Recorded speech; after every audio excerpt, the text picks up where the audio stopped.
sa paglilibot ng Dagupan City LGU sa ilang mga barangay sa Dagupan City. Tumambad sa kanila ang patuloy na operasyon ng coin-operated computer rental o PisoNet.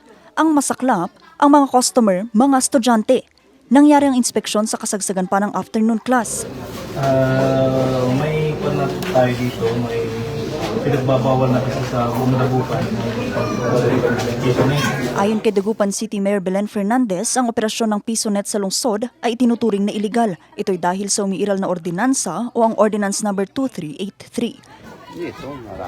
Sa ngayon ay may 3 na kami na binigyan po ng advice, notice, na ihinto na nila yan. Dahil we are very serious sa Dagupan City, hindi ho kami papayag ng ating mga bata po ay maapektado dahil sa PisoNet. Dagdag pa ng alkalde ang paghihigpit sa operasyon ng PisoNet ay hakbang ng Dagupan City LGU para mailayo ang mga kabataan sa masamang epekto ng labis na paglalaro ng computer. So the more na hindi talaga kami papayag, at kahit na may permit yan, hindi talaga kami papayag kasi we are after the welfare of our children in Dagupan.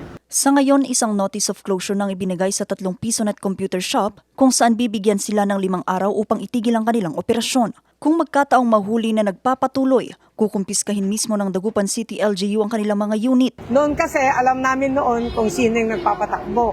Pero ngayon naman, hindi ko pa alam kung sino yung nagpapatakbo. Patuloy naman ang paglilibot ni Dagupan City Mayor Belen Fernandez sa ilan pang mga barangay sa lungsod upang matiyak ang pagsunod sa umiiral na ordinansa. Vanessa Bugtong, RNG News.